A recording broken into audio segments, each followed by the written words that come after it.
الله أكبر الله أكبر.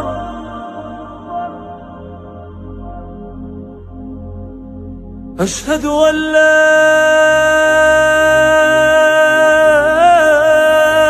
إله إلا الله.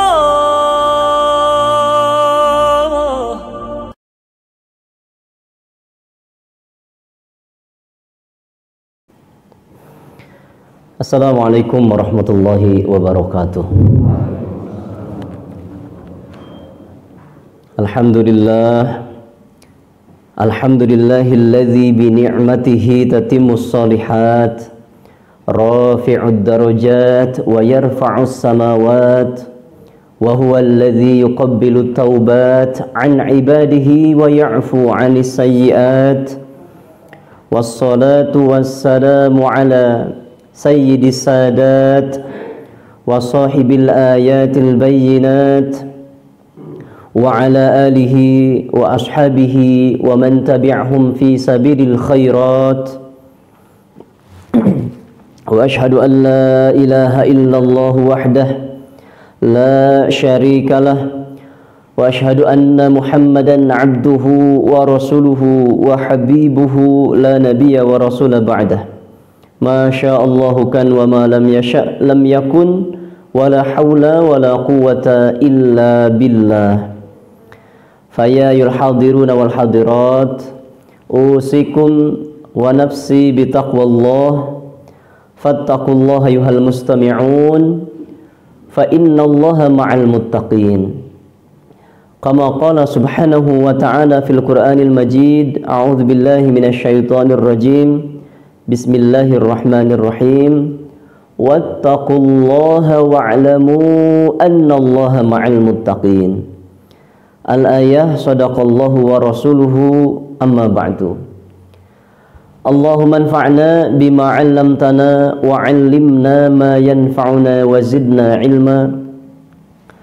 Allahumma bika asbahna wa bika amsayna wa bika nahya wa bika namut wa ilaikan nusyur. Allahumma aftah lana hikmataka wanshur alaina rahmataka ya arhamar rahimin. Allahumma inna nas'aluka imanan la yartaddu wa na'iman la yanfadu wa murafaqata Muhammadin sallallahu alaihi wasallam fi a'lal jannatil khuldi. Allahumma amin. Hamba-hamba Allah, jamaah salat subuh Masjid Uswatun Hasanah sekaligus pemakmur majelis ilmu yang sama-sama mengharapkan ilmu yang bermanfaat. Kami berharap kabar antum semuanya dalam keadaan sehat walafiat. Dan betapa bahagia kita sekalian bisa merasakan sebuah kebahagiaan, kenikmatan yang tentu saja tidak bisa diutarakan dengan kata-kata. Karena pada waktu berkah ini kita sekalian dapat berkumpul kembali di rumah Allah dalam rangka zikrullah melalui sholat fardiyah, maksud saya sholat wajib, dan juga majlis ilmu. Maka mudah-mudahan apa-apa yang kita laksanakan oleh Allah Jalla wa'ala dijadikan suatu amal soleh yang dijadikan pemberat mizan kebaikan kita pada hari hisab kelak. Para hamba Allah azanallahu wa iyyakum, majlis ilmu adalah sesuatu hal yang luar biasa yang terus harus kita makmurkan, kita buru, kita gali informasi, cari tahu di mana adanya, karena dengan segala keutamaannya. Seandainya orang-orang yang telah Allah panggil mengetahui keutamaan ini, maksudnya adalah diberikan lagi kesempatan hidup, tentulah mereka akan lebih dahsyat dalam memakmurkan majelis ilmu karena mereka telah mengetahui keutamaannya sepeninggalnya atau setelah mereka wafat. Paling tidak kami kemukakan sebuah qaul dari Mu'adz bin Jabal radhiyallahu an terkait hal ini, di mana beliau berkata, ta'allam al-ilma fa inna ta'allumahu laka hasanah. Pelajarilah olehmu ilmu, karena mempelajarinya itu ada kebaikan bagimu. Wa talabahu ibadah. Mencarinya atau memburunya adalah ibadah. Wa mudzakaratahu tasbih. Mudzakarah itu mengulanginya, memurojaahnya, atau bisa disebut mendiskusikannya. Itu merupakan suatu tasbih. Wal bahtha anhu jihad. Membahas ilmu, baik forum kecil maupun forum besar, adalah sesuatu yang dinilai jihad fisabilillah. Kemudian wa ta'limahu man la ya'lamhu shadaqah. Mengajarkan ilmu kepada orang yang tidak mengetahuinya itu merupakan sedekah. Wa badlahu li ahlihi kurbah. Memburu ilmu atau mengerahkan semua sumber daya yang ada pada kita untuk mendatangi ahli ilmu itu merupakan sesuatu yang dinilai muraqabah kepada Allah Subhanahu wa taala. Jadi seluruh hal yang berkaitan dengan ilmu seluruhnya adalah kebaikan. Maka saya ulangi kalimat beliau, Mu'adz bin Jabal radhiyallahu anhu, ta'allam al-ilm, pelajarilah ilmu olehmu, fa inna ta'allumahu laka hasanah, karena mempelajari ilmu bagimu itu ada kebaikan. Dengan kebaikan seperti tadi, dinilai jihad, dinilai sedekah, dinilai muraqabah, dinilai ibadah. Maka berbahagialah ada di majelis ini, dan betapa meruginya orang-orang yang tidak hadir pada majelis ilmu, di majelis manapun, kapanpun, dan dengan siapapun. Semoga Allah Jalla wa'ala mengistiqomahkan kita dalam kebaikan ini. Para hamba Allah, azanallahu iyyakum. Jika sudah muncul tekad yang kuat pada kita untuk terus belajar sepanjang hayat, long life education tadi, dalam forum apapun bentuknya, non formal maupun formal, maka perhatikan dua hal berikut yang akan saya sampaikan. Ketika sudah muncul semangat dan tekad yang kuat, selagi umur masih ada, nafas masih dihirup, jantung masih berdetak, selagi ada kesempatan untuk memakmurkan majelis ilmu berserta orang-orang soleh lain di majelis itu, maka perhatikan dua hal ini. Pertama, kalimat daripada Imam Ghazali rahimahullah. Kalau tidak salah pernah saya sampaikan di forum ini. Imam Ghazali rahimahullah berkata, al-ilmu idza a'taitahu kullak a'taka ba'dah. Wa idza a'taitahu ba'dak lam yu'tika syai'a. Bagaimana? Ilmu itu, kata Imam Ghazali, jika kita mengerahkan semua kemampuan yang ada, semua sumber daya yang ada pada kita untuk mendapatkannya, maka ketahuilah ilmu yang akan kalian dapatkan cuma separuhnya. Bayangin tuh. Jadi umpamanya ngaji pagi ini, umpamanya di masjid ini saja, jangan nyari contoh yang lain. Kita hadir lebih awal, bahkan sebelum acara dimulai, umpama.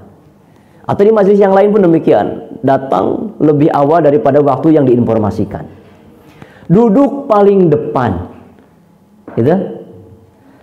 Lalu dia pun fokus, tidak terganggu oleh perkara-perkara lain yang bisa membuyarkan konsentrasinya dalam ngaji. Entah itu gawainya, entah itu ada pikiran-pikiran lain umpamanya. Kan boleh saja jasanya di sini tapi pikirannya di mana. Maka setelah dia sumber daya keluarkan, hadir lebih awal, duduk paling depan, menyimak dengan sangat baik dan fokus. Nepi ka hileud ngarayap oge jeung oray teu karasaeun. Umpama tong oray atunya belut we atuh belut. Seandainya kita lakukan tiga hal tadi, maka ilmu yang didapat berapa? Ngansa setengah, 50%. Sok nu ngarti hitung-hitungan coba. Kita bermodal seluruhnya 100% yang ada pada kemampuan kita ini, tapi yang didapat 50%. Mun hitung-hitungan bisnis mah ya lumayan, kayaknya 50% gede atuh sakitu teh. Gimana? Plus. Acan ngerti tapi. Oh, beda lagi, Pak. Nah, tetapi sebaliknya, wa in a'taitahu ba'dak, ketika kemampuan yang ada pada kita diberikan hanya separuhnya, 50% dari kemampuan kita. Umpamanya dari tiga hal tadi, okelah datang dia tepat waktu, duduk paling depan, tapi sayang pas ngaji teu fokus, anteng we ngorek WA, jeung FB, jeung IG, jeung tweet, jeung segala rupa we. atau mukaan buku hutang meren dan lain sebagainya. Dia disibukkan dengan perkara-perkara itu. Ayah cucunguk ngaliwat diorek, kurma bisa lumpang dan lain sebagainya. Itu fokus karena ngaji. Apa yang terjadi? Lam yu'tika syai'a. Maka ilmu yang dia buru dengan mengerahkan 50% kemampuannya itu tidak akan memberi apapun. 50%. Komo lamun kurang ti 50. Lain barho deui paji. Tapi bisalah barho, yaitu bubar poho. Persis di surah Muhammad. Surah Muhammad ayat 16. Wa minhum, Allah Jalla wa Ala berfirman, wa minhum may yastami'u ilaik hatta idza kharaju min 'indika qalu madza qala anifa. Konteks ayat ini memang berbicara tentang orang-orang munafik. Namun secara umum kita bisa ambil pelajaran bahwa ada di antara mereka yang mendengarkanmu Muhammad di majelis kayak gini. May yastami'u ilaik hatta idza kharaju min 'indik, sampai selesai majelisnya bubar dari sisi Rasulullah, mereka saling berkata di luar, qalu madza qala anifa, tadi omongkeun naon gerah? Tadi ngebahas naonnya? Padahal pangharep lain iya. Padahal pangharepna. Ini penting untuk kita perhatikan. Jadi nomor satu adalah mengerahkan seluruh potensi 100% supaya dapat berapa? 50. Itu bisa jadi tolak ukur. Dan yang kedua, ini daripada perkataan Imam Malik bin Anas rahimahullah ketika beliau sedang ngajari Harun ar-Rasyid dan keluarganya rahimahumullah. Harun ar-Rasyid, siapa beliau? Raja Baghdad, Irak. Harun ar-Rasyid. Jadi ini Daulah Abbasiyah. Di masa beliau Islam sedang sangat bersinar dengan ilmu pengetahuannya. Sampai muncul perpustakaan-perpustakaan yang belum pernah Eropa miliki sama sekali.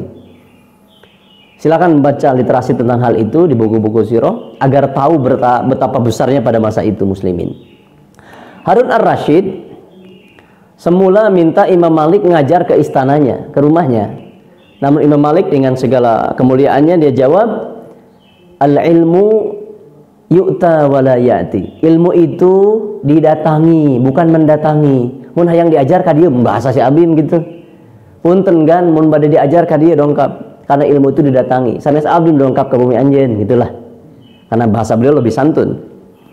Lalu dalam riwayat yang lain disebutkan hawanun bil ilmi ayyahmilahul alim ila baitil muta'allim. Merupakan sebuah penghinaan atas ilmu manakala seorang pengajar didatangkan ke rumah yang belajar. Ini etika dan adab. Banyak buku-buku tentang adab, terutama adabut ta'lim wal muta'allim, adabul alim wal muta'allim. Dan banyak bukunya tentang hal itu, kitab-kitab itu. Dan inilah yang harus selesai kita kaji sebelum memang memakmurkan majelis ilmu agar tidak salah dalam beradab. Hilang adab, hilang separuh atau 2/3 ilmu bahkan. Maka Harun ar-Rasyid kemudian mengalah karena konsep ilmu tadi seperti itu. Dia datang kepada rumah Imam Malik untuk berguru. Setelah sampai rumah, ya mau berguru hadis karena Imam Malik adalah ahli hadis dan ahli fikih. Tidak ada yang berani berfatwa siapapun selama Imam Malik masih hidup. Padahal ulama yang setara keilmuannya banyak. Laits bin Sa'ad bahkan di Mesir lebih faqih daripada Imam Malik bin Anas. Dan madhab itu bukan hanya 4. Setidaknya saya hitung ada 13 madhab. Namun memang yang itu dinamikanya sepanjang pergantian zaman itu panjang lebar lah, tidak mungkin saya ceritakan sekarang. Allah Jalla wa'ala menghendaki yang sampai pada kita sekalian itu yang masyhur ada 4.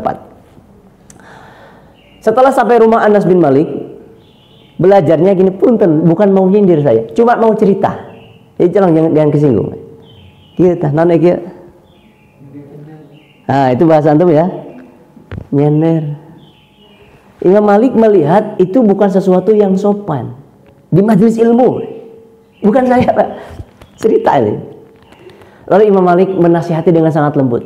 Ya Amirul Mukminin, min ijlali Rasulillah sallallahu alaihi wa alihi wasallam huwa ijlalul ilmi.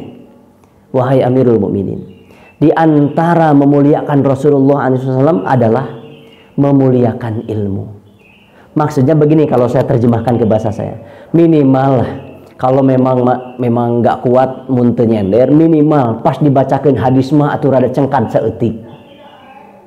Jadi kalau saya bicara, kalau Imam Malik ngomong qala Rasulullah SAW, kira-kira sebagai bentuk apa tadi? Memuliakan Rasulullah Sallallahu Alaihi Wasallam. Kira-kira di Kahartos, nah rada doyong badanna ini. Alhamdulillah. Itu hasil ngaji, Pak. Memang begitu. Di beberapa tempat. Alhamdulillah. Ini ummahat, ini para ibu keren karena nggak ada yang nyender, ya kan? Jangan minta senderan nanti. Di beberapa tempat ketika saya keliling Jawa Barat ini untuk sama silaturahmi dan lewat majelis ilmu seperti ini, dari mulai yang puluhan hingga yang ratusan, amir majelis ngomong, Pak ayo rapat ke tengah, gitu, semua ke tengah. Itu tidak ada yang bergerak. Kemudian pas saya naik panggung pun saya bacakan ini, gak ada yang bergeser. La haula wala quwwata illa billah. Memang hidayah bukan di tangan kami. Cuman kok apa ada sumbatan atau gimana? Oh, lalu kemudian jangan gu'udon buruk begitu ke Mustami. Semua butuh proses. Tidak serta-merta hari itu harus berubah. Boleh jadi pas pulang direnungkan, kemudian setelah itu bertaubat dan lain-lain. Ini tentang adab. Setelah tadi semangat kuat, tekad makin kokoh untuk memakmurkan majelis ilmu di sisa umur yang ada, perhatikan dua hal tadi. Satu, iya bagaimana 50% itu maksudnya? Mengerahkan potensi kemampuan untuk menyerap ilmu. Dari mulai kedatangan, dari sisi waktu, dari sisi posisi duduk, dan juga fokusnya. Bahkan dalam beberapa literatur yang lain, para ulama berkata, tidak akan dapat ilmu seseorang sampai menghancurkan tokonya, huribadukanuhu, gitu, menghancurkan tokonya, mengababad kebona dan lain-lain. Supaya apa? Supaya fokus. Bahkan seorang ahli ilmu di salah satu tempat pendidikannya itu memerintahkan santrinya. Ini dicantumkan di Al-Maqdisi lah, di dalam salah satu kitabnya, kalau tidak salah di Tarikh Al-Baghdadi. Celup saja pakaian kalian dengan warna hitam. Itu ngomong kiainya ke santri-santrinya. Celup saja pakaian kalian semuanya dengan warna hitam, supaya kalian tidak disibukkan bagaimana membersihkan kotoran yang nempel pada baju kalian. Saking supaya apa? Jangan banyak buang waktu daripada ngaji ilmu. Supaya jangan terganggu fokusnya, gitu. Kira-kira dipahami ya kalimat-kalimat kayak gitu. Dan para hamba Allah. Terus yang kedua adalah adab dalam majelis ilmu. Di antaranya tadi ketika hadis dibacakan, posisi kita adalah memuliakan Rasulullah SAW. Apalagi kalau ayat ya, ayat jelas kedudukannya lebih tinggi daripada hadis. Dan akan banyak hadis yang saya ceritain. Jadi bakal lupa kikian kete. Balik ke emak inget gue. Yang tenang, tidak apa-apa. Yang penting dapat 50%-nya. Para hamba Allah azanallahu wa yakum. Tadi Pak RW menyinggung mengenai tanggal hari ini ya. Nampaknya ada banyak perbedaan. Ini tugas umaro saya kira ulil amri, terutama yang di bidangnya dalam hal keagamaan. Jadi yang ru'yat itu jangan hanya Ramadan dan Dzulhijjah.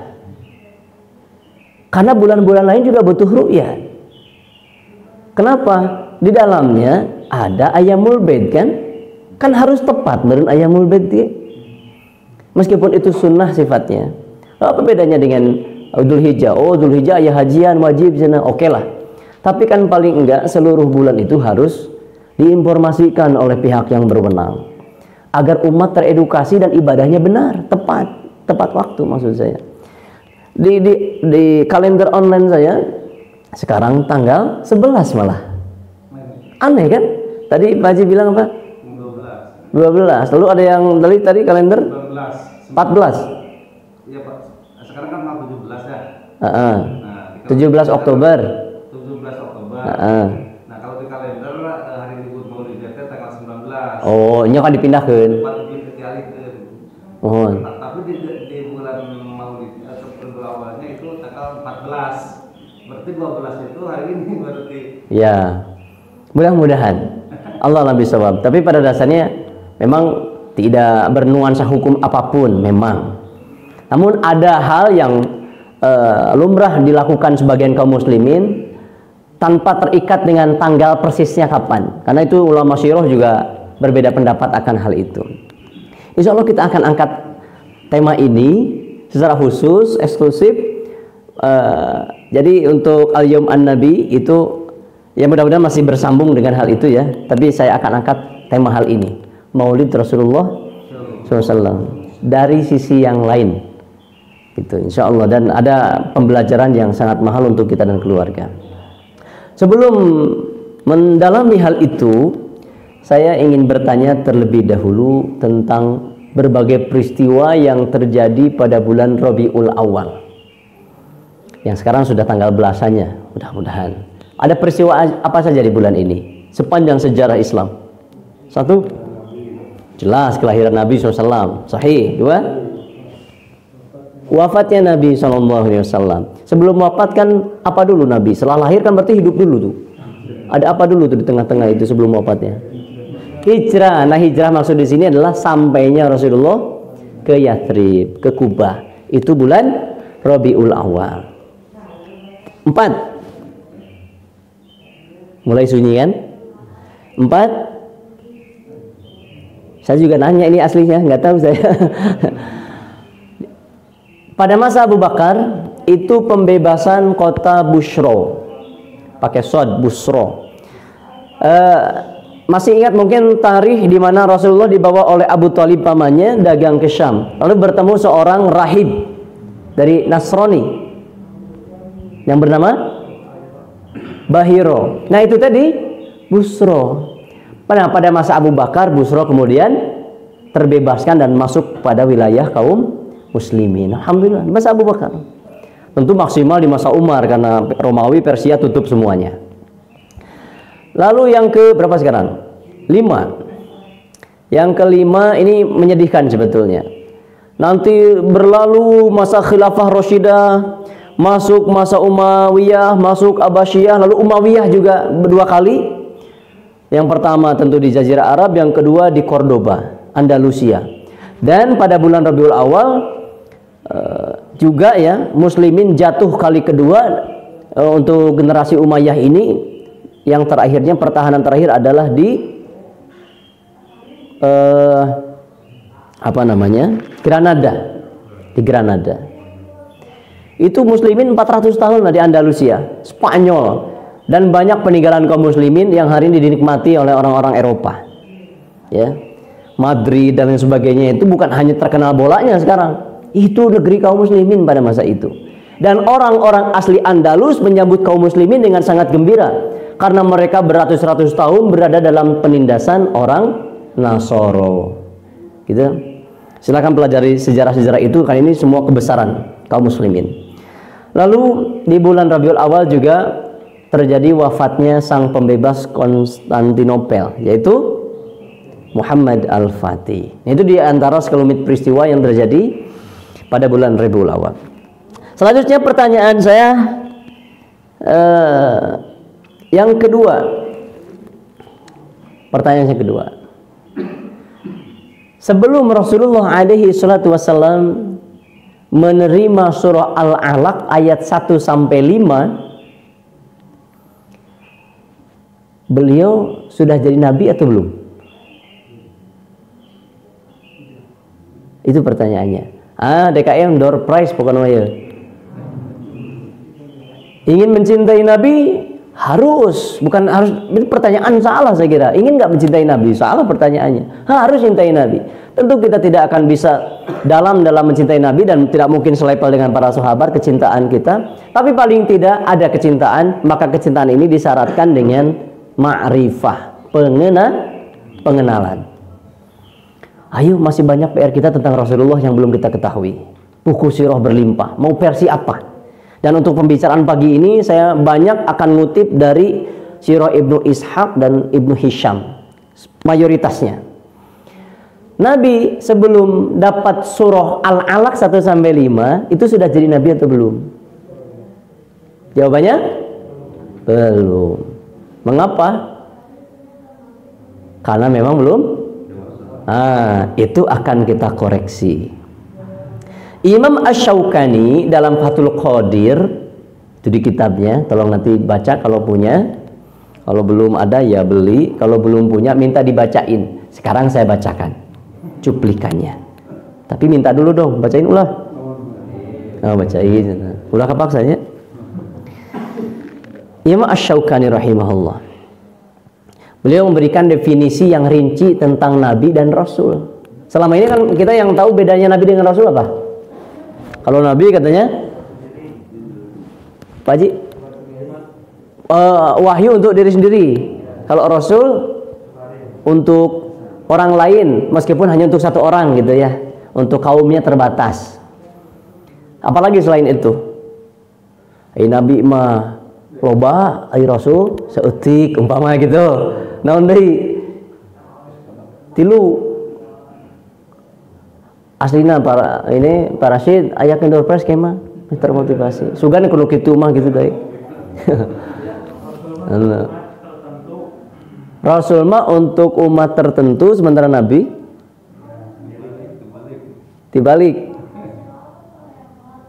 tibalikna kumaha Pak Haji? Nabi untuk kaum tertentu, kalau Rasulullah untuk IPR ya. Ayo para alim kan lebih intensif nah geus salat atau iraha gitu ya mun ngandalkeun sabulan sakali kan nilai ya. Kata Imam Asy-Syaukani gini ya. Seorang nabi itu adalah seorang pria ya. Tentu kita ada, karena tidak ada nabi dari kalangan perempuan, meskipun ada celah dari ulama yang lain, ada nabi dari perempuan katanya. Contohnya siapa? Ibunya Nabi Musa dan Maryam. Gitu. Wa auhayna ila ummi Musa an ardi'i. Wa auhayna, dan kami telah mewahyukan pada ibunya Musa. Namun di sini memang ada khilafiyah lagi. Lamun auhayna wungkul nggak bisa dikatakan nabi katanya, karena Nahl pun dapat auhayna. Wa auhayna ila nahli anittakhidhi, gitu. Dan aku wahyukan pada lebah. Apa lebah nabi? Ada yang mengatakan lebah pun nabi. Dan itu ulama hadirin. Nah, kita mah biarin aja. Jadi jangan tahu ulama yang ngomong, iyahin aja. Namun kita punya pegangan, ya ini pada jumhur. Nabi hanya dari kalangan manusia pria. Ada perbedaan kayak tadi, ya tidak mengapa. Udah selesai. Tong pasti ada teboga ilmuna. Nu boga ilmu ge teu Pak. Saya lamun pasea cirining teboga ilmu. Baik. Seorang pria ya yang diberikan oleh Allah itu wahyu melalui mimpi, itu nabi dalam definisi Imam Asy-Syaukani. Sementara kalau Rasul seorang pria yang mendapatkan wahyu dari Allah Subhanahu wa taala melalui Jibril. Nuh nabi atau rasul? Namun secara spesifik Rasul. Ibrahim, iya, ulul azmi itu Rasul. Karena pasti nabinya sudah include. Nah Rasulullah tadi sebelum dapat Al-Alaq 1-5 yang dibawakan Jibril, otomatis jadi Rasul tuh. Geus jadi nabi encan.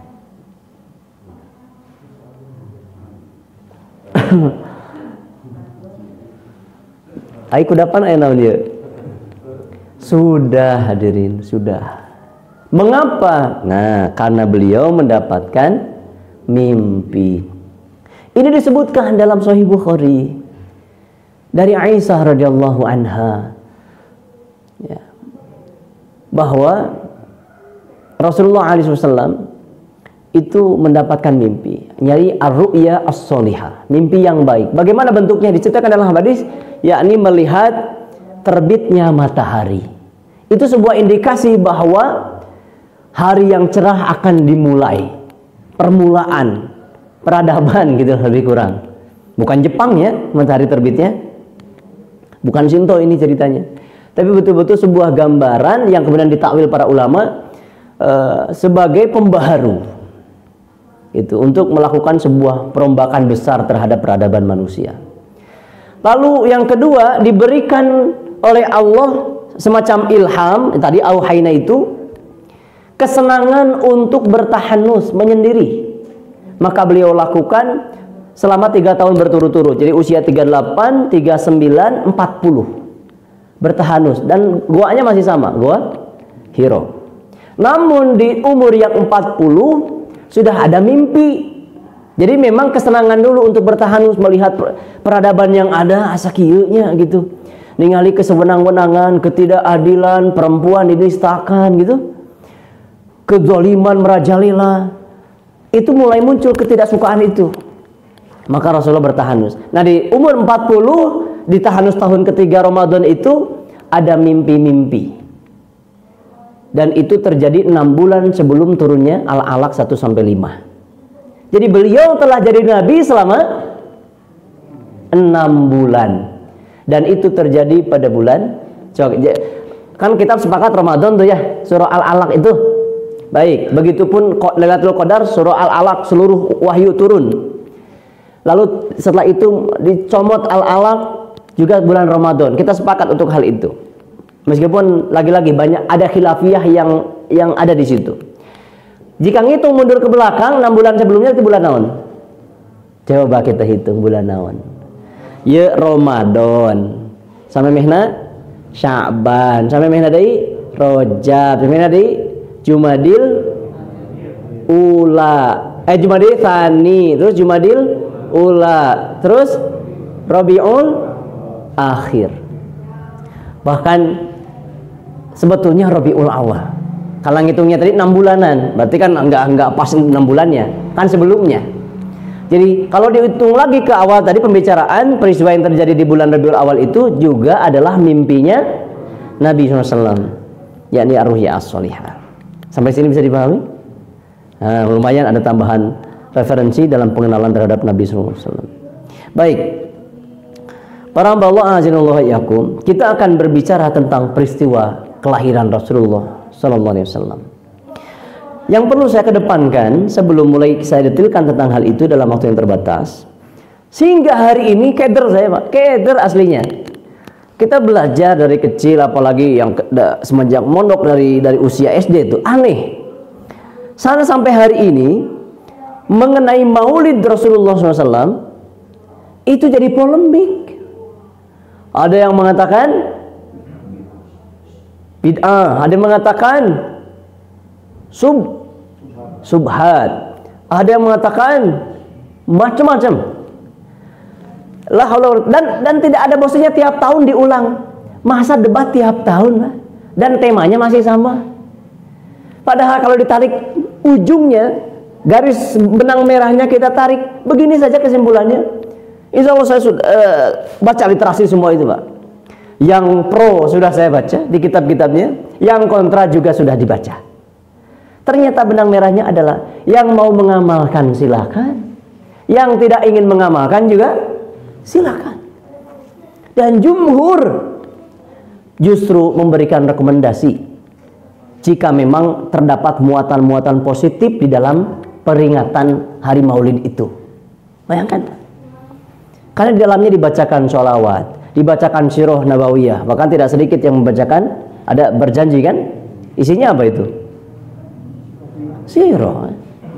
Jadi seseorang atau umat diajak mengenai nabinya, masa dikatakan dengan berbagai dalih. Ternyata lagi-lagi itu ranahnya ulama. Kita yang orang awam taklid saja pada mereka. Baik. Tentu dengan memperhatikan ukhuwah Islamiyah. Ya. Oke, sekarang saya ingin ajak para hamba semua untuk tidak menjadikan itu polemik.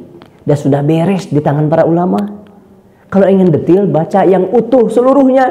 Jangan hanya pro mengikuti salah satu pandangan. Kita lihat seluruhnya agar kita perspektifnya juga utuh.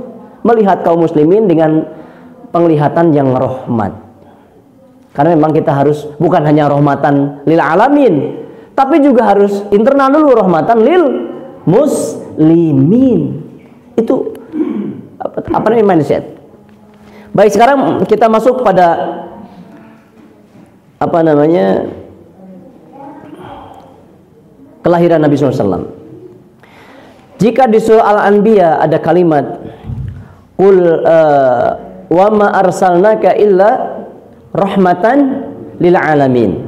Kalau di surah Sabah kan wa ma arsalnaka illa kafatan linnas. Di surah Al-Anbiya wa ma arsalnaka illa rahmatan lil alamin. Kami tidak mengutusmu Muhammad sallallahu alaihi wasallam kecuali menjadi rahmat bagi seluruh alam. Rasulullah rahmat. Lalu kita jumpai di surah Yunus. Surah Yunus ayat 58. Allah Jalla wa Ala berfirman, "Qul bi fadlillahi wa bi rahmatihi fabidzalika falyafrahu huwa khairum mimma yajma'un." Katakanlah olehmu Muhammad, tersebab karunia dan rahmat Allah, maka dengan kedua perkara tadi kalian harus berbahagia. Tadi di surah Al-Anbiya Rasulullah sebagai apa? Rahmat.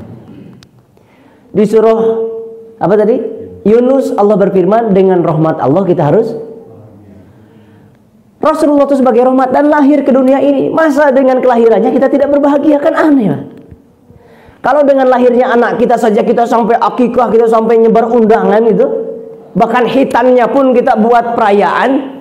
Rasulullah Muhammad SAW, manusia termulia, lahir ke muka bumi ini, dan muslimin sebagai umatnya mengingatnya. Gitu. Masa nggak boleh bahagia, Pak? Boleh apa nggak? Anak kita saja lahir kan bahagia. Masa Muhammad SAW An-Nur yang syafaatnya kita harapkan itu kita nggak bahagia. Jadi bahkan kita harus memposisikan kelahiran beliau itu lebih bahagia daripada kelahiran anak kita. Lihat Umar ketika Rasulullah wafat.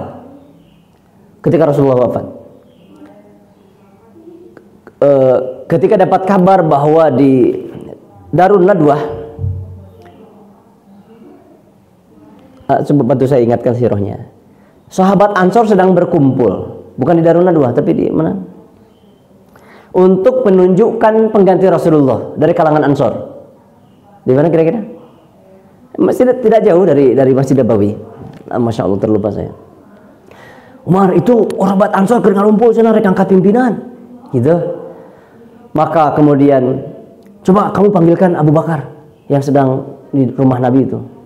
Abu Bakar datang. Umar, iman eta apa saya keur ngurus Rasulullah ya gitu. Oh, Abu Bakar, demi Allah, kalau anak-anak saya mati semuanya, saya tidak akan pernah bersedih sesedih wafatnya Rasulullah SAW. Jadi sampai gitu, wafat anak sendiri pun tidak akan sedih, tapi wafat Rasulullah sangat sedih. Begitupun kelahirannya. Saya tidak akan bersedih kalau seandainya anak saya wafat, tapi ini memang wafat Rasulullah, saya pun bersedih. Namun sekarang orang Ansor sedang berkumpul, kamu harus ke sana, ayo gitu. Akhirnya terjadilah pembaiatan Abu Bakar. Hampir-hampir saja saat itu sahabat Ansor sepihak memutuskan. Seluruhnya sahabat mulia, tidak ada yang tercela satupun. Jadi hati-hati. Para hamba Allah, maka sudah sepatutnya kita ketika disebut Rabiul Awal, apalagi di momen-momen disebutkan kelahiran Rasulullah, kita harus berbahagia. Jadi tema pagi ini adalah Maulid Rasulullah Sallallahu Alaihi Wasallam.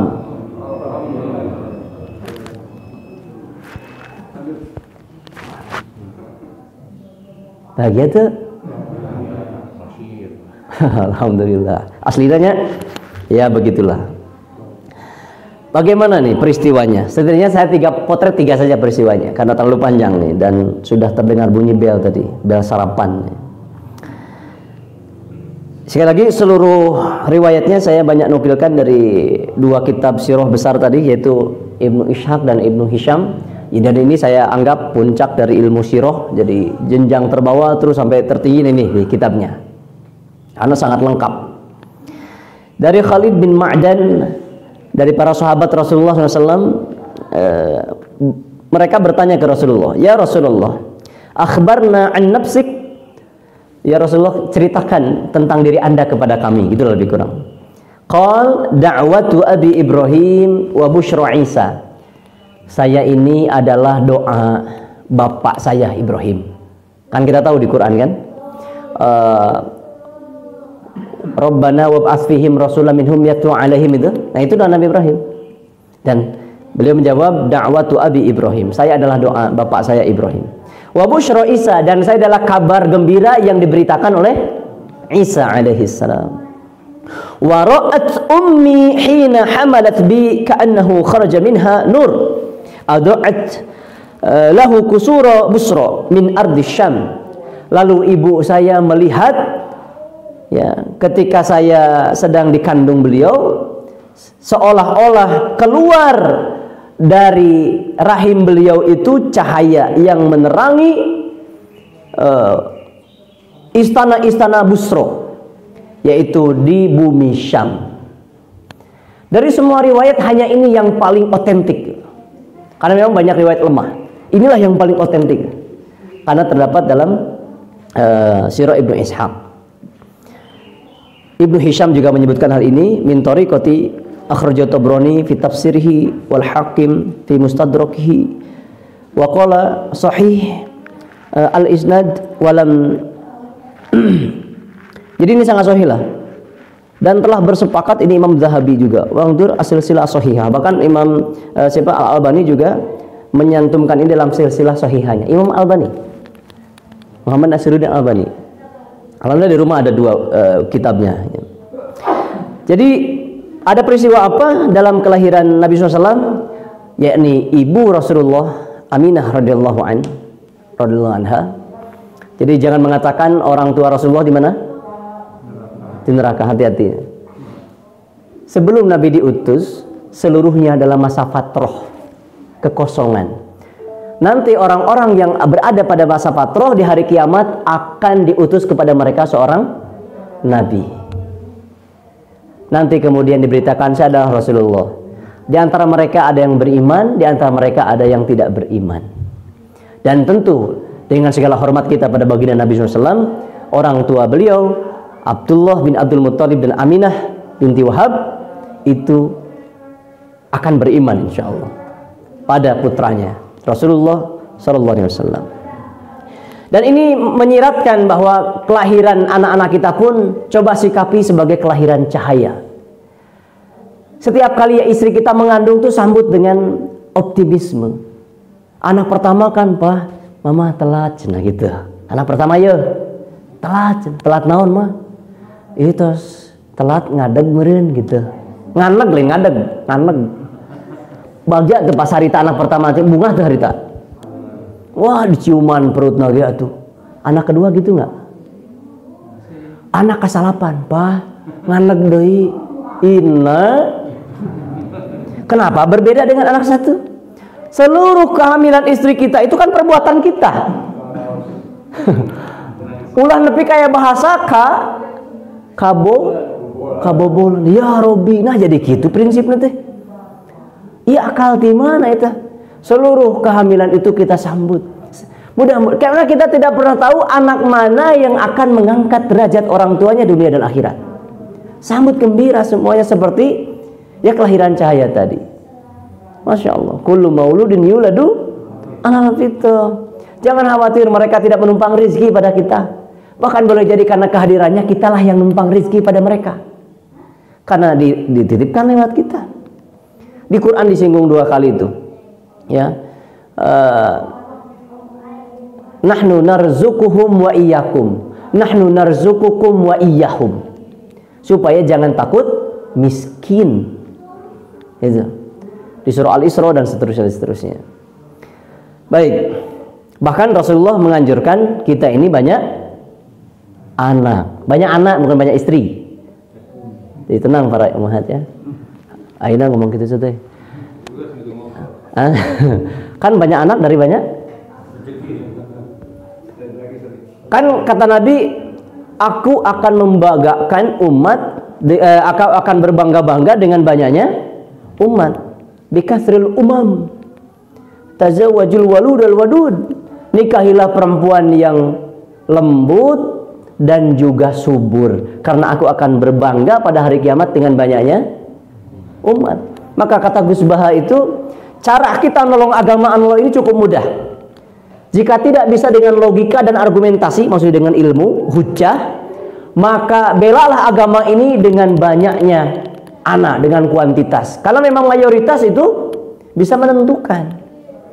Lain pemilu, wahai gitu. Tapi membela agama juga dengan jumlah, gitu. Sawa'il a'zam lah, dengan banyaknya jumlah.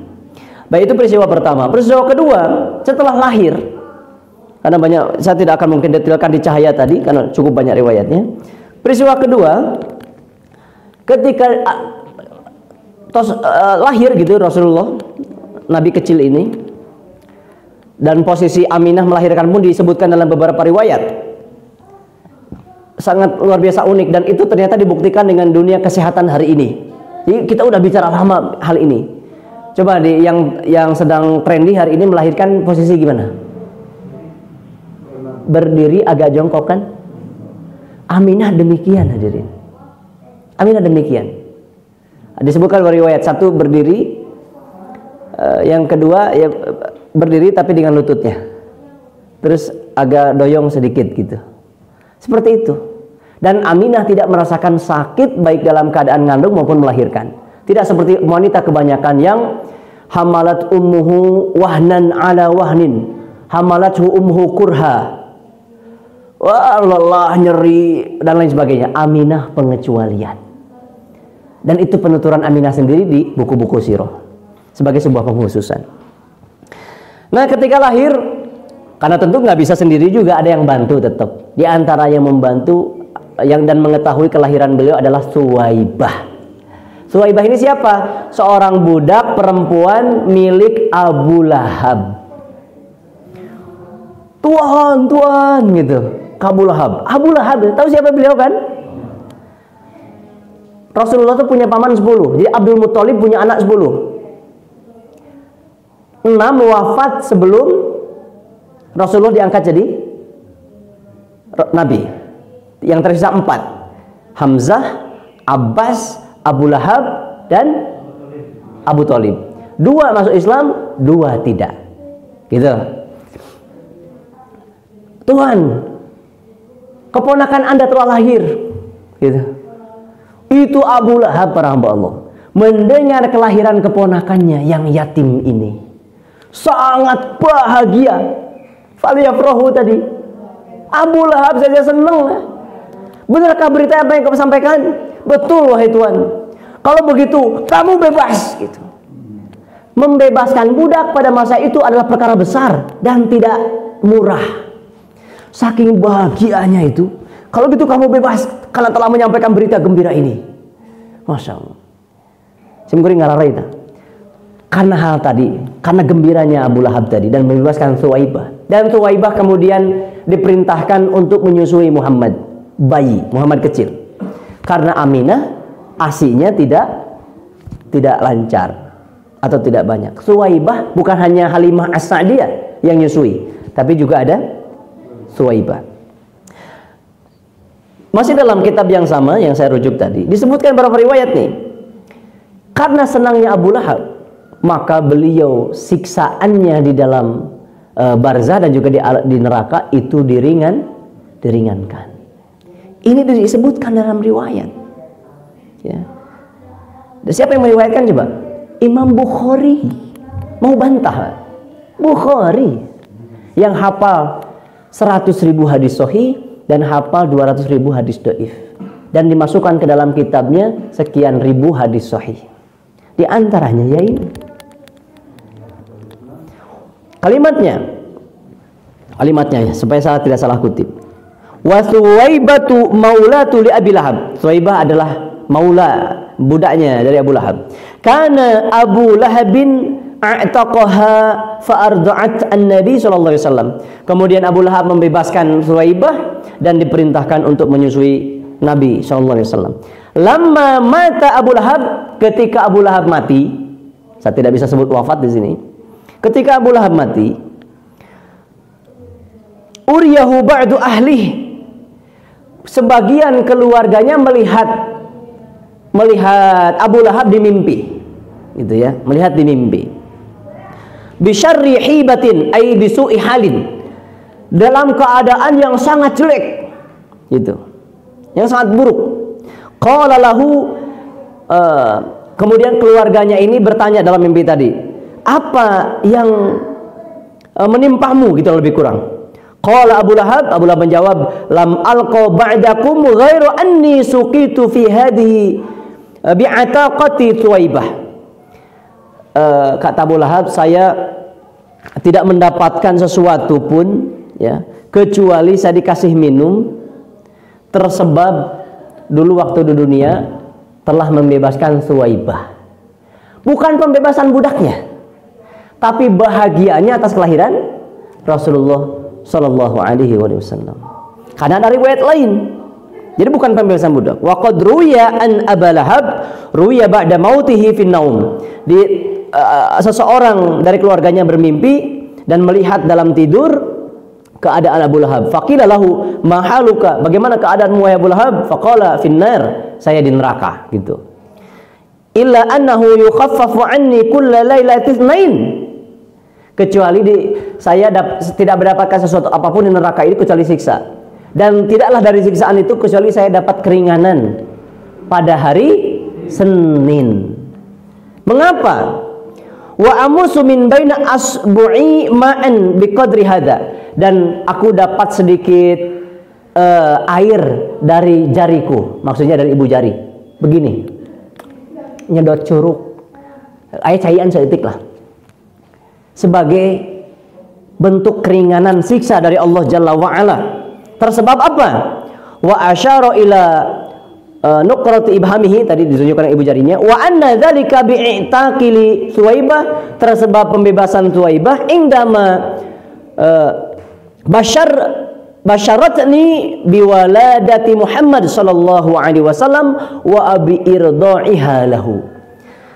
Disebabkan dia membebaskan Thuwaibah karena Thuwaibah telah memberitakan kabar gembira kelahiran Nabi SAW dan juga menyusui Nabi kecil tadi. La haula wala quwwata illa billah. Diringankan siksanya Abu Lahab pada hari apa? Senin, tersebab gembira mendengar kabar lahirnya Nabi SAW dari Thuwaibah. Gitu. Ini peristiwa yang sama. Jadi gembira melahir. Jadi kapanpun istri kita melahirkan, sambut gembira. Mau anak satu kek, mau anak ke-11 kek, ekspresi kita sama. Bahkan sebetulnya terbalik kita ini. Pas dengar kelahirannya itu bahagia, pas lahir juga bahagia, apapun diturutkan keinginannya. Komo lamun geus-lila teboga anak laki-laki gitu, hayang anak laki tiba-tiba lahir gitu, bahagia nanti. Geus-lila teboga anak perempuan jalu we udah lahir, tiba-tiba lahir kan bahagia cenah kitunya. Ini derita anak pertama, saya kasih tahu, umum terjadi dan itu sudah hasil penelitian. Pas lahirnya bahagia dan lain sebagainya. Ketika anak kedua lahir, anak pertama itu sudah menderita. Jadi tumpuan kekesalan sang ibu bahkan. Apalagi umurnya berdekatan. Dia sudah kehilangan kasih sayang padahal dia masih berhak mendapatkannya. Oh, banyak literatur tentang itu. Anak pertama jadi menderita aslinya. Padahal dulu kita paling bahagia mendengar kelahirannya. Jadi iman tekitu. Meren. Jadi mari kita sambut kelahiran anak-anak kita dengan sangat bahagia sebagaimana dulu Rasulullah disambut bahkan oleh orang yang paling membencinya. Karena kebencian beliau dengan istrinya itu Abu Lahab dengan istrinya luar biasa dahsyat sampai diabadikan di surah Al-Lahab, dan kebencian mereka menjadi-jadi setelah turun surah Al-Lahab. Apa di antara kebusukannya? Selalu menyimpan kotoran di depan rumah Nabi SAW dan Nabi sendiri yang membersihkannya. Lalu Nabi berkata, apakah benar hidup bertetangga seperti ini? Karena memang rumah Abu Lahab sangat dekat dengan rumah Nabi. Apalagi ini nih, menebar semua fitnah kepada Rasulullah SAW. Lalu menyimpan duri di jalan yang dilalui Nabi SAW. Dalam pandangan saya, hal terburuk yang dilakukan Abu Lahab beserta istrinya adalah ketika diboikot oleh Quraisy. Seluruh Bani Hashim, baik yang sudah muslim maupun yang belum muslim, itu rela menanggung penderitaan boikot karena untuk mempertahankan klan nasab atau kabilah. Gak apa-apa nih, kekeluargaan yang kuat saat itu. Kecuali Abu Lahab. Saya bukan bagian dari mereka, gitu. Saya bukan bagian dari mereka. Padahal pada masa itu kalau seseorang melepaskan diri dari ikatan keluarga dinilai jelek. Namun Abu Jahal mendengar itu bertepuk tangan. Inilah dia orang yang cerdas, gitu. La haula wala quwwata illa billah. Itu pengkhianatan keluarga yang paling dahsyat dalam pandangan saya. Apalagi tentang Abu Lahab. Kenapa disebut Abu Lahab? Karena satu, beliau tampan. Jadi urusan eloknya wajah itu tidak jadi jaminan dia soleh. Namun hidup aina Abu Lahab sudah jadi primadona. Tampan, bersinar wajahnya Abu Lahab itu karena memang Lahab itu ada gejolak, ada merona. Nama aslinya adalah Abdul Uzza. Istrinya Ummu Jamil. Semuanya lakob, gelar. Nama aslinya ngeri, Arwah. Abdul Uzza, hambanya patung Uzza. Istrinya namanya apa tadi? Arwah bin Harb. Itu saudari daripada Abu Sufyan. Ya, Sahar bin Harb. Baik para hamba Allah, azanallahu yakum. Berkaitan dengan diringankan siksa api neraka, apa bisa? Bisa. Seperti yang sudah terjadi pada Abu Thalib dan Abu Lahab. Namun di surah Al-Mu'minun kita jumpai di surah la haula wala quwwata illa billah. Yang jelas kalimatnya qala ud'u rabbakum yukhaffif 'anna yawman minal 'adzab. Ada penduduk neraka yang menyeru para malaikat, wahai para penjaga neraka, mintakan kepada Rob kalian untuk meringankan siksa dari kami meskipun cuma sehari. Jadi kenapa coba mereka minta melalui perantara penjaga malaikat jahim tuh? Li khazanati jahannam kalimatnya, kepada para penduduk jahannam. Karena itu merupakan kehinaan buat mereka, tidak berani bicara langsung pada Allah. Bahkan di surah Al-Mu'minun jelaskan qala khsa'u fiha wa la tukalimun. Jangan bicara ke saya, kata Allah. Coba yang lamun aya jalmi ayeuna nyaur ka urang, geus tong ngomong nikah saya lah gitu. Kira-kira itu bentuk apa namanya? Panyungkun, ambek dan sekaligus menghinakan. Geus tong loba omong, tong ngomong deui jeung saya gitu. Jangan berani-berani lagi hubungi saya. Itu kan kalimat panyungkun sekaligus marah sekaligus merendahkan. Allah pun demikian, qala khsa'u fiha wa la tukalimun. Saya hantamkan kamu ke neraka jeung tong ngomong gitu. Akhirnya mereka minta perantaraan siapa? Penjaga jahanam. Bahkan kalimatnya ud'u rabbakum, tidak ud'u rabbana, mintakan kepada Rabb kami. Enggak gitu, ud'u rabbakum, mintakan pada Rabb kalian. Mereka pun bahkan tidak berani menyebut Allah sebagai Tuhannya, bukan tidak beriman. Geus di neraka tidak kudu iman. Karena mereka merasa malu menisbatkan dirinya pada Allah Subhanahu wa taala atas kekafirannya. Jadi intinya bisa diringankan, hanya saja tadi betapa dahsyatnya siksa neraka. Dan terakhir, di antara rangkaian peristiwa bersejarah pada kelahiran Nabi adalah yang terjadi pada Abdul Muttalib ketika mendengar kelahiran Nabi SAW. Lihat bagaimana beliau, sama bahagianya seperti Abu Lahab. Lalu beliau membawa Muhammad kecil SAW keliling tawaf Ka'bah yang masih berhiaskan berhala itu. Lalu dia berpikir, kasih nama siapa ya gitu. Ini cucuku, aduh bapak nangis maut kamari. Kamu mut pokoknya mah. Lalu terdengar suara dari dinding Ka'bah yang dulu pernah muncul ketika nyuruh menggali sumur Zam-Zam. Dan Abu Thalib saat itu adalah super powernya orang Quraisy. Kebijakan yang diambil harus atas petunjuk siapa? Abdul Muttalib. Tiba-tiba terdengar, berikan dia nama Al-Hamd. Al-Hamd, maksudnya Alhamdu, Muhammad atau Ahmad. Maka lamun takbiran ulah walillah ilham. Salah apa benar? Yang benar walillahil hamd.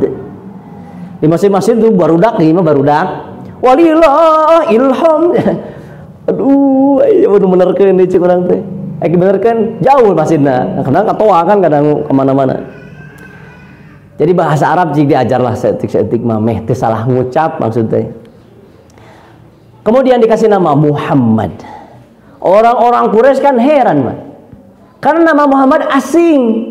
Biasanya Arab Quraisy saat itu memberi nama itu dengan nama-nama Tuhan mereka, seperti Abdul Uzza, Abdul Manat tadi, atau nama-nama nenek moyang mereka yang besar-besar, atau nama-nama yang bengis. Maksud bengis di sini serem-serem seperti Hamzah, gitu. Itu kan serem sebetulnya artinya. Nama-nama preman lah, senangnya gitu, yang kejantanan. Ini tiba-tiba kok Muhammad sini, aneh nih. Kenapa kamu kasih dia nama Muhammad? Asa asing di telinga kami. Dan inilah keunikan nasab Rasulullah dari atas hingga ke bawah. Bahkan Abdul Muttalib saja itu asing. Terus siapa lagi? Hasan Hussein, belum pernah ada nama sebelumnya. Begitupun Rasulullah Muhammad SAW. Dan Abdul Muttalib menjawab, Kai ahmadahu man fis samawati wal ard. Saya kasih nama dia Muhammad supaya dia dipuji oleh penghuni langit dan dipuji oleh penduduk bumi. La haula wala quwwata illa billah. Jadi mere aran ka budak teh usah alah keren, sangaran Rosalinda, teh utah emi geura. Katerpaku angin saeutik olab. Cilok. Ngaran saha? Rosa. Sangaran Alfonso. Buuk beureum jeung koneng dihijikeun. Tato teu kagok bayawak memang. Naik elep jadi nangkel geuning digigir. Utah sarua bubur. Aran sa tadi cik ngere aran teh atuh nu baralek. Anu mengandung naon? Doa. Tong sok asal keren. Loba ting nonton telenovela. Comong ningali artis ngaranna teh kan araraneh tingali. Para ranjang, bahkan viral kamari suku kata dina nama sampai 19 suku kata. Akhirnya tidak diterima oleh Disduk Capil dan lieur atau nulis lagi panjang teuing. Lebih ke aran dihiji-hijikeun nama benua dan lain-lain. Cik, aduh ya Allah. Memang alus tujuanna mah ngadoa supaya budak ieu teh kawas Solehudin Ayyubi, pembebas Konstantinopel, pembebas Andalusia gitu kahayang teh. Diborong sadaya. Ngan panjang teuing. Mun tiasa mah masih nami teh sasuku, sakata. Seperti yang terjadi di kebiasaan Arab, Muhammad, Abdullah. Karena untuk menghafal nasab kan jadi mudah. Sok lamun orang Sunda jeung orang Indonesia ngapal nasab. Saurang geus boga 3 suku kata pan. Sim kuring we 2. Lieur ka dituna teh. Loba teuing. Jadi dulu satu kata Khalid, Walid, Zaid. Kan gitu. Kamu bisa tiru.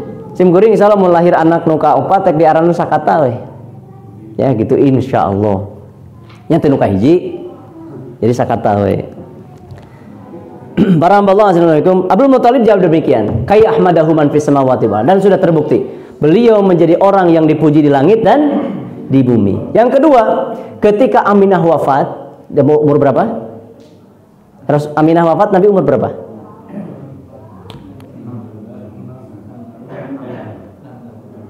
6 tahun. Ayo digali lagi 6 tahun. Masih kecil kan? Urus TK lah, TK. Siap KSD ta. Dibawa oleh Abdul Muttalib. Abdul Muttalib masih hidup. Keliling lagi Ka'bah. Disayangnya luar biasa yatim piatu ini mah. Kemudian beliau mendudukan Muhammad kecil di kursi kebesaran Abdul Muttalib yang tidak pernah diduduki oleh siapapun termasuk anak-anak Abdul Muttalib. Tidaklah Abu Thalib, tidaklah Hamzah, tidaklah Abbas dan lain sebagainya. Kamu Abu Lahab. Beliau didudukan sampai orang-orang berteriak mau ngambil Muhammad. Itu kursina. Sebetulnya bukan Abdul Muttalib yang meletakkan. Muhammad kecil sendiri yang langsung duduk di kursi itu. Sehingga karena dianggap kurang etis, karena tidak pernah ada yang menduduki kursi itu, bisa dicarekan ku akina, diambil ku paman-pamanna. Terlihatlah oleh kakeknya ini Abdul Muttalib. Jangan, biarkan dia. Karena dia akan menjadi orang yang besar.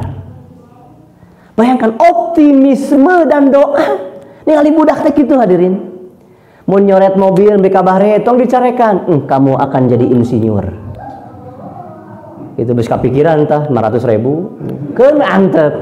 Mecahkeun kaca, rek jadi atlet. Kitu. Meh jadi naon? Doa. Persis kawas Imam Masjidil Haram namina Sudais. Hidangan geus tersaji, ek nampi tamu teh atuh ai masak teh atuh tanya ibu-ibu kumaha capena mun nyuguhan Idul Adha teh jeung Idul Fitri geus sok tanyakeun. Geus rek siap tamu geus datang ngadon di awuran pasir. Naik ka luhur eta Sudais alit. Ku keusik di awur-awur da budak karana ge teh. Inungna ada amek amba. Ngan ngambek nate bari mukul pendidikan. Lain karo gahala. Maneh bakal jadi imam di Masjidil Haram gitu. Kabuktian kitunya Bu mun ngambek gitu. Bapak maneh belanja nu gitu. Naon lah bari doa nu saya. Jadi ningali budak teh kaos gitu. Disambut dengan gembira, diposisikan seperti kelahiran cahaya, diberi nama yang bagus dan optimisme serta doa. Kartos kira-kira. Itu sekilas dah panjang berarti itu tadinya singgikan jam tentang kelahiran Nabi SAW dan mudah-mudahan menjadi ibroh. Ada mauidhah, pengajaran dan pelajaran bagi kita sebagai umatnya. Mari kita berbahagia dengan kelahiran beliau dan dengan begitu makin semangat untuk mengenal dan mencintainya karena jika ingin siapapun yang mencintai beliau maka akan bersamanya nanti di dalam jannah. Gitu ya. Dan cara mencintai beliau adalah dengan menghidupkan sunnahnya. Gitu hadirin, mangga pelajari sirah beliau lebih detail lagi di sisa-sisa waktu yang ada. Jangan ngandelin kajian yang sebulan sekali ataupun setahun sekali. Baca sendiri, loba terjemahan ayeuna mah. Demikian, mudah-mudahan berfaedah dan kami akhiri ucapan ini dengan Subhana rabbika rabbil izzati amma yasifun wa salamun alal mursalin walhamdulillahi rabbil alamin. Aqulu qouli hadza wa astaghfirullah li wa lakum walhamdulillahi rabbil alamin. Wassalamu alaikum warahmatullahi wabarakatuh.